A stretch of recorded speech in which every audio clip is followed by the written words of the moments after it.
Welcome to Social Aloe Ministries, where we are committed to glorifying God while exposing the devil.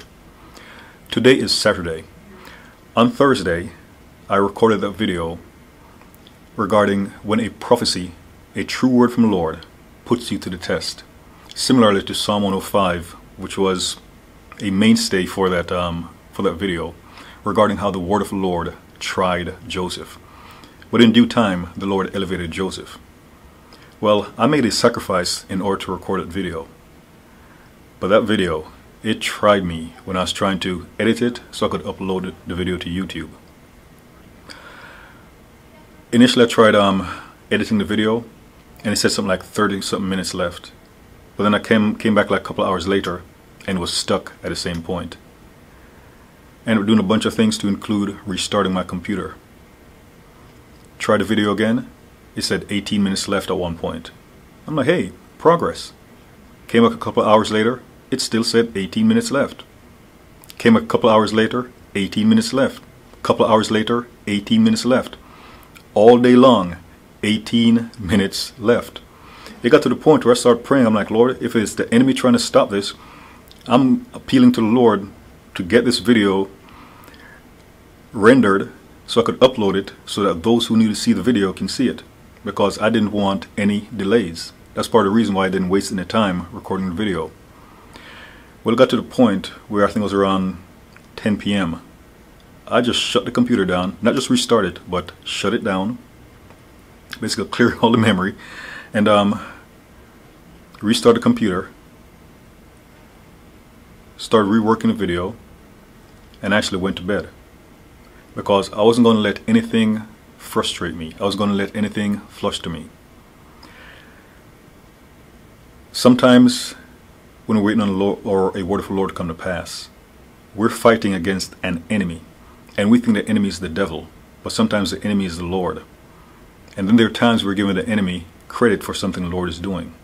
There are times when it is the Lord who is opposing us. Because whatever it is that He has for us, it's not time yet. I didn't know where the resistance was coming from, but I appealed to the Lord. So I restarted the computer. It had been stuck on 18 minutes all day, 18 minutes left. And I told the Lord, this is the longest 18 minutes I've ever had to endure in my life. And some of you know that feeling, where you're seeing signs that something is getting close to the end, and then it's like, hold up, this should have ended by now.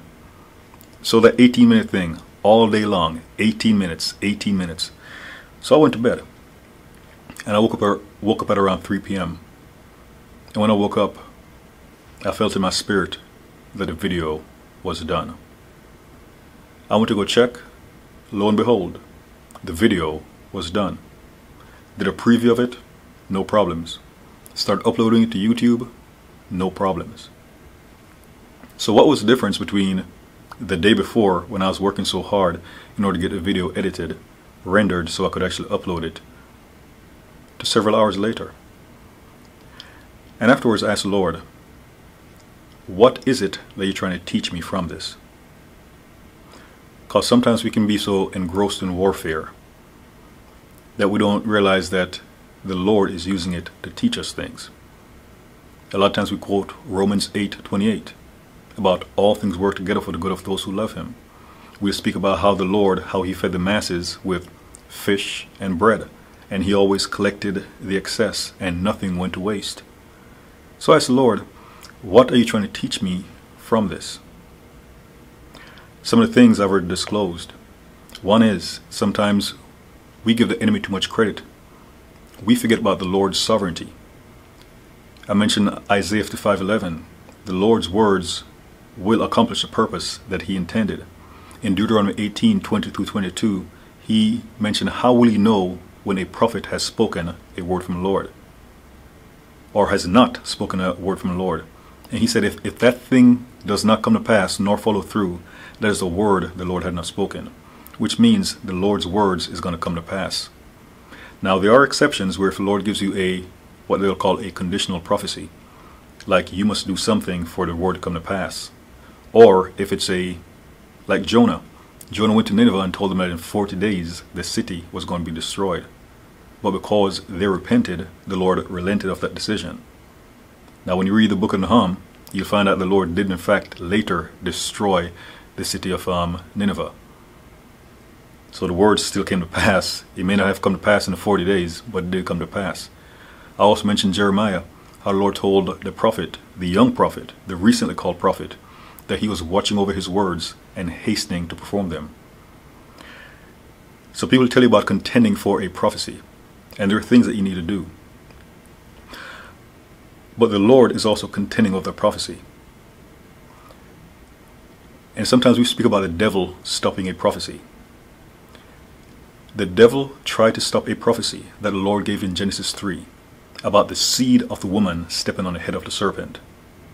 The devil tried stopping that, tried polluting mankind where like angels left their place and had children with the daughters of men, as you see in Genesis 6.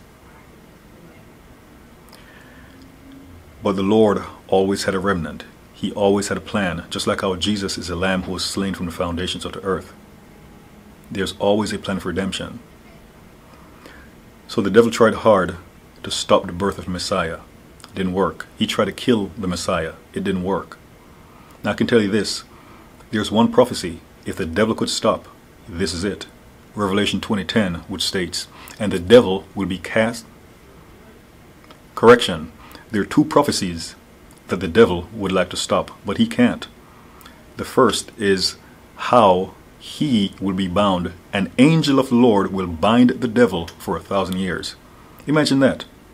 The devil, the quote-unquote all-powerful devil, an angel of the Lord is going to bind him for 1,000 years, and he won't be able to escape. Revelation 20:10, this one is the one he would really want to stop, but he can't. Where it states, and the devil will be cast into the lake of fire and brimstone, where the beast and the false prophet are, and they will be tormented day and night forever and ever. The devil can't stop those. So never forget about the Lord's sovereignty while you are going through a trial. Never forget about the Lord's sovereignty while you are going through a trial. I mentioned before, do not create Ishmaels. Do not allow your frustration, and I won't call you impatient if you've been waiting for years for the Lord to deliver on a promise.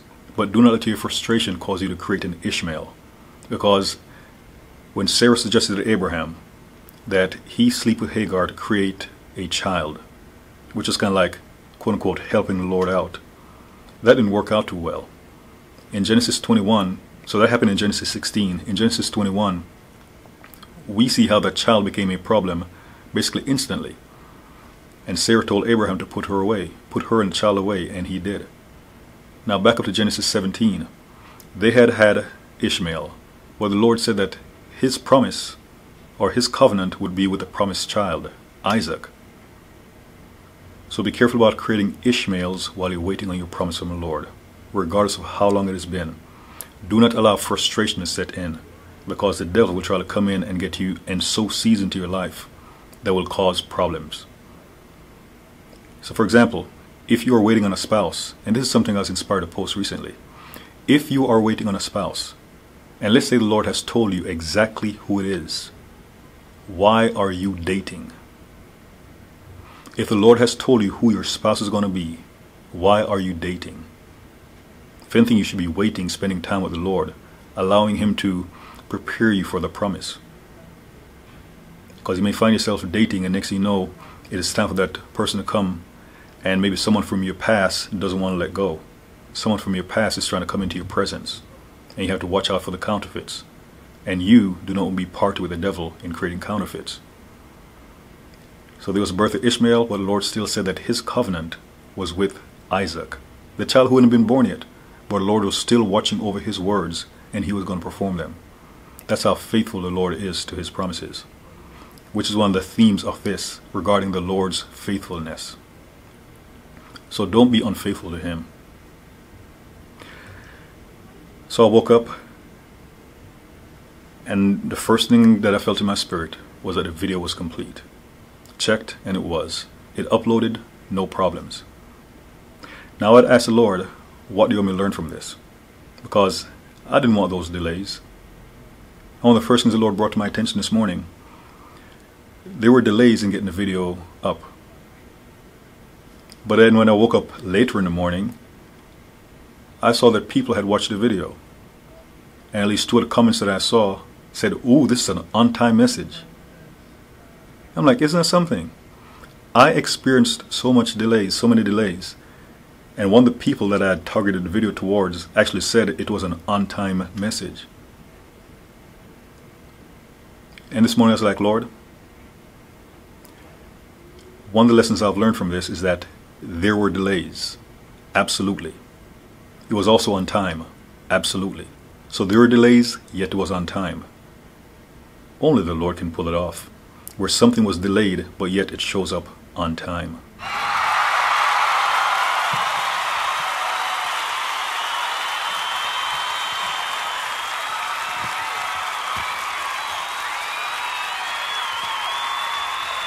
No one ever said, "Oh, this message is too late." People were saying it is on time, even though there were delays. So likewise, trust the Lord that even if there are delays, even if they're taking a long time, that when it happens, it'll be on time. Even if there are delays, when it happens, it will be on time. Jesus allowed Lazarus to die. He had been dead for 4 days. That was too late. But Jesus showed up to prove that he was a resurrection, which meant he was right on time. So only Jesus, the Lord, can have that juxtaposition of where something is delayed, yet is on time. Trusting that all things are working together for your good. I was satisfied with that, where it had been delayed, yet it was on time, for God's glory. I'm careful not to get in numerology, not even quote-unquote biblical numerology. But in making this video, I actually went to the gym, had a little protein shake, so I have more energy this time than a previous video. But I was curious about the number 18. And I did a cursory look in the Bible. And this was before I went to the gym. And the number 18 has been kind of on my mind regarding some of the things I saw in the Bible.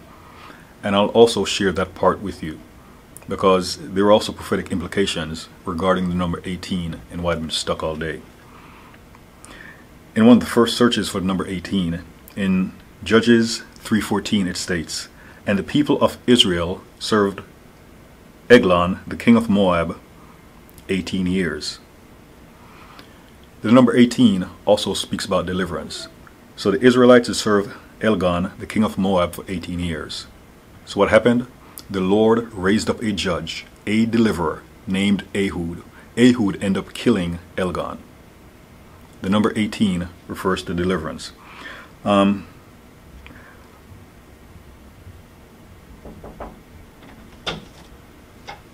4 o'clock reservation is here. Oh! Yeah. Can they give me 5 minutes? Yes. Yeah. They can? Yeah. Can you give him like 5 minutes to take down some cameras? Yeah. Sure. They can. Thank you. Well, actually I have to cut this video short, but in Judges 10 it states, "And they crushed and oppressed the people of Israel that year. For 18 years they oppressed all the people of Israel who were beyond Jordan." So in Judges 10, they oppressed the people of Israel for 18 years. This was when the Lord raised up another judge, a deliverer, named Jephthah. But one of the lessons I want to tell you about this is similar to with Abraham. Jephthah was the judge over Israel. Do not allow desperation to become your inspiration. Jephthah was about to fight, and he told the Lord that if the Lord gave him the victory in his hands, the Lord already raised him up to give him the victory, but if he gave him the victory in his hands, that he would sacrifice basically the first thing that walked across the threshold. And as a result, Jephthah ended up killing his daughter as that sacrifice. Be careful about the enemy coming in during your struggles, trying to get you to forge a covenant with him. So again, do not let desperation become your inspiration. I have 2 more to highlight. Josiah was a young man who became king, and in 2 Kings 23:23 it states, "But in the 18th year of King Josiah, this Passover was kept to the Lord in Jerusalem." Josiah reinstituted the Passover. The Passover is linked to when the Lord delivered the Israelites out of Egypt. So the number 18 speaks significantly regarding deliverance. And I'll show you an example in the New Testament. In Luke 13, verse 11, "And behold, there was a woman who had had a disabling spirit for 18 years. She was bent over and could not fully straighten herself." If you know this story, that's when the Lord prayed for her, put his hand on her, and said, "Woman, thou art loose." And she was delivered from that spirit of infirmity that had her bent down. So Satan had her in bondage for 18 years, and the Lord set her free. This is a short message, but I hope it resonates with you, just as the previous video, and that it resonates with you as much as it resonates with me. So the number 18 speaks of deliverance. Do not forget about the Lord's sovereignty. Do not allow desperation to become your inspiration. And I think I'll close with this. The Lord is faithful, and he's also sovereign. The devil cannot stop what the Lord has for you. And you may have heard a saying, what the Lord has for you is for you. Do not create any Ishmaels, and watch the Lord do what he has said. He who has begun a good work in you will see it through to completion. The Lord is truly watching over his words, and he's hastening to perform them. I have to check out of this room, but I pray that I touch all the points the Lord wants me to do. If he wants me to add more, I guess I'll move to another location and do so. But if not, God bless you, and I pray that this encourages you to remain faithful to the Lord, because he is always faithful to you.